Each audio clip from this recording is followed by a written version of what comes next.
with Phase 3 wrapped up of the MCU, with Spider-Man Far From Home wrapped up, and Infinity War wrapped up, we have Phase 4 now, and it just got announced yesterday at San Diego Comic-Con. So I'll break down what I'm most excited for, what I'm least excited for, some predictions, and questions that were left for me on Telewai, or I actually don't really know how to pronounce the app. I should probably know it because I use it pretty often, but here we go. First and foremost, I would really like to cover the Disney Plus series. Um, so Disney Plus is basically going to be a streaming service that will be similar to Netflix, but with just Disney things on it. And I was thinking that this could be a possibility for them to bring back things such as Daredevil or Luke Cage, but I can't really confirm or deny that. But I think that would be a really good opportunity for them to do that. Um, One thing in particular that's going to be on the Disney Plus is a show called What If. And What If is going to be what Kevin Feige basically explained it as is it's all of these alternative endings and things that could have happened in the MCU but animated. And a lot of these actors are going to be reprising their roles. The only thing I'm nervous about in terms of the What If show is that Marvel doesn't have the best track history with animated things. That's more of a DC thing that they're good at. But at the end of the day, I want them both to be really good because I don't like seeing bad movies or bad TV.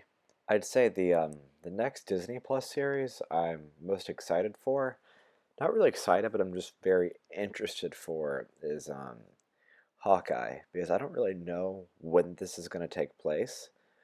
I don't know if it will be post Endgame or it will be in between Infinity War and Endgame or before all that, before the Avengers. You could do a lot with this. And I feel like you never really get to explore Jeremy Renner's character as Hawkeye in the previous Marvel films. And I think this is a really good chance to expand on that because none of the Avengers, I would say, were necessarily like poorly written or anything, but I feel like they could have really expanded more on Hawkeye as an overall character. And this is a really good chance to do that. And there's so much you can really work with because he has such a like big timeline to go with. Next one on my list is going to be The Falcon and the Winter Soldier because I don't really feel like we've really explored Anthony Mackie's Falcon quite enough. We see him a pretty decent bit in Captain America, the Winter Soldier, but we don't really see him much more anywhere else. I mean, yeah, he's the Falcon and everything, but he's not really too established. And I mean, Bucky Barnes really only has significant screen time in Captain America 1 and 2. So it's going to be really interesting to see where they take this.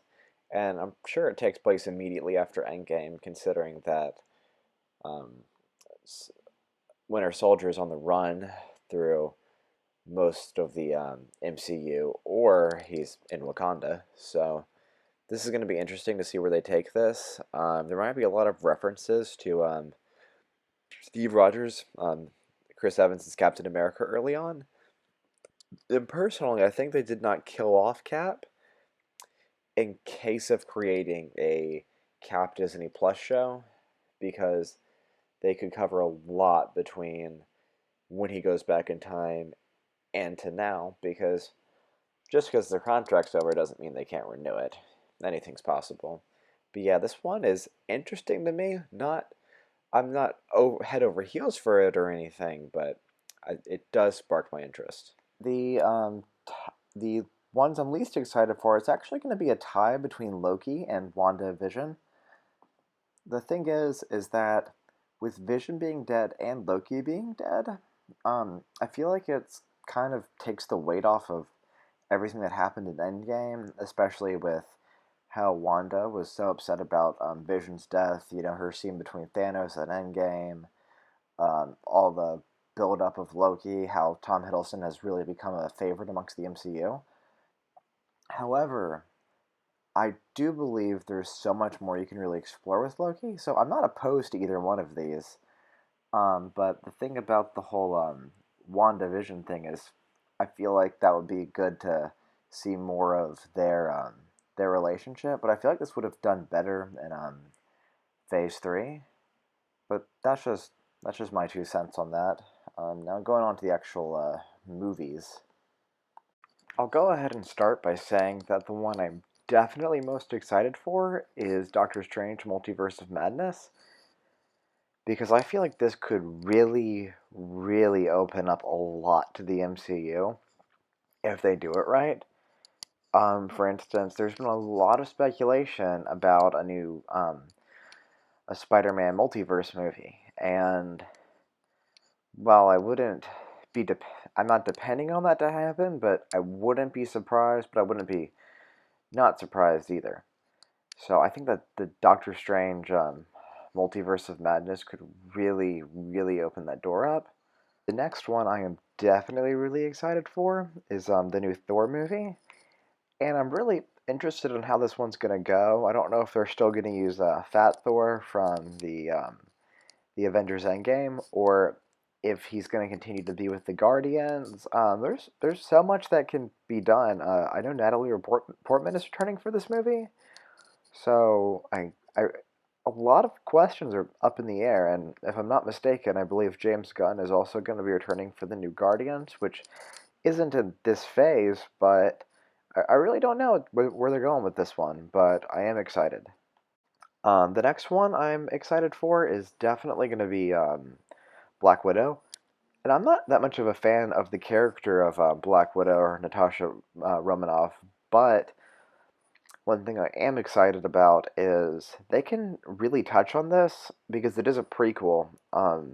If you've seen Avengers: Age of Ultron, um, you see Natasha's flashback or nightmare sequence, and we don't really know anything that's going on in it, and we could really, really explore that within this movie. I don't know if they've been teasing this entire time or if it's going to be something completely different, but I'd really like to see that be the thing they focus on. The next film on the list is Shang-Chi, and I'm very interested in this one because Kevin Feige pointed out that there's a lot of signs that there is another Mandarin in this universe besides the fake one from Iron Man 3 that many people were disappointed in. And I'm really looking forward to that because I feel like it can really expand on past MCU events. And I don't know much about Shang-Chi as a character, but I think that'll be pretty awesome. Hoping it meets my expectations. The one that I'm least anticipating would definitely have to be the Eternals, but I do believe that this might have some tie into X-Men because it's so early on in, and not only that, but Kevin Feige did tease X-Men and Fantastic Four, but the Eternals might have some tie into the mutants because I'm going off a whim here because I don't really know much about the Eternals overall, but I'm really excited to see what they can bring to the table because I'm actually not excited for any of these. I would just say this is the one I'm least excited for. I'm gonna try to make this part really quick because it's these are my predictions and I want to get into the questions I've been asked. But I think that the Eternals and Doctor Strange are definitely going to have some sort of play into X-Men. I believe Thor is definitely going to probably be the most lighthearted out of all of them. And I don't think Black Widow is going to play much of an impact into the the current story, but it might add impact later, kind of like how they're doing a Shang-Chi with the Mandarin and everything. But I can't really. It's really hard to predict how this is going to go with this slate of films. I thought they would have added a character such as like Norman Osborn or something um, as this Phase 4 villain, but based off the way the phase is ending, I wouldn't say so. Not only that, but looks like the phase is ending with a Thor movie, or maybe Blade, but I didn't cover Blade because they didn't really announce a date for it or anything, so I can't really give a full. I don't really have a full idea of how that's gonna work. I am excited for it though. I'm excited for all these movies. I just want to see good movies. Now I only got two questions via my app that I posted through Facebook and Instagram. But I mean, two questions is better than nothing, and I really do appreciate the support. So here we go. That being said, the first question reads: do you feel that all the characters were portrayed correctly for the MCU setting? Script wise, not acting wise. Did each character serve to fulfill its specific plot device throughout their various stories? Yes and no. I feel like the protagonist more so than the antagonist, because honestly, we didn't really start getting like decent MCU villains until like Phase 3, other than like Loki, but I don't consider Loki like a big villain. He's more of just a really good character. Um, I think the best where they all serve their purpose is definitely Avengers Endgame. Um, but I think the one that has struggled the most would have to be either Hawkeye or Black Widow, because we don't really know much about Hawkeye, and there's not much of a character arc for him up until Endgame, where you see um, the path he's taken. I would definitely like to see them focus more on supporting characters. That's what I like about the original Sam Raimi Spider-Man trilogy, and what I like about the Mark Webb Spider-Man um, 1 and 2, is that they focus on supporting characters really well, and so did the Dark Knight trilogy. Not saying that MCU doesn't do it well, I just think that they could do it a lot better. But other than that, yeah, I think they have done a fairly good job. This next one's excellent. Do you feel the execution of Thanos's inevitable rise to power spanning across the several movies to developed through felt rushed, as if there weren't enough direct connections or foreshadowings prior to Guardians 1? Do you feel that this introduction, with less callbacks, his influence on events previous to the movie, are necessary to build, in order to better develop character bonds and allow the fullest level of impact to be reached with the characters introduced in the pre-Infinity War arc, as well as the pre-Battle of New York or pre-Ultron arc? I think it could have been fleshed out better, but at the same time, I don't think that there was really much else they could do. Um, I think that they shouldn't have completely rearranged their alignment of movies for the sake of Spider-Man, because it looked like they had a pretty solid plan going forward. Um, but we got to keep in mind that Thanos didn't really impact every single character. Um, he mainly impacted, galactical ones, like in Guardians of the Galaxy, such as Gamora, Nebula, Drax. But in terms of Thanos, I believe that Guardians of the Galaxy, in particular, is a very important movie for him. Um, I think that like Age of Ultron probably could have never happened, and we would have been fine. But other than that, I think that they give him as much time as need be, because like think about this, you can't really tie him into Ant-Man and the Wasp like much at all, or you can't really tie him into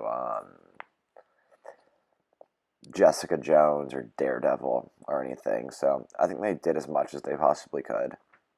I think they probably should have waited a little bit longer, but I mean, I enjoyed it.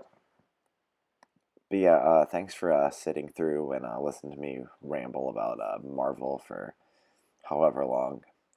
I was kind of hoping for another Black Panther movie and maybe a Captain Marvel or Spider Man because of how Spider Man's end credit happens. But I'm not too worried. Marvel usually knows what they're doing. I think this Doctor Strange movie might tie into a lot of that. But yeah, a lot of my pre predictions don't look like they're gonna happen now. But I am excited for the future. I'm hoping just to see a lot of good movies.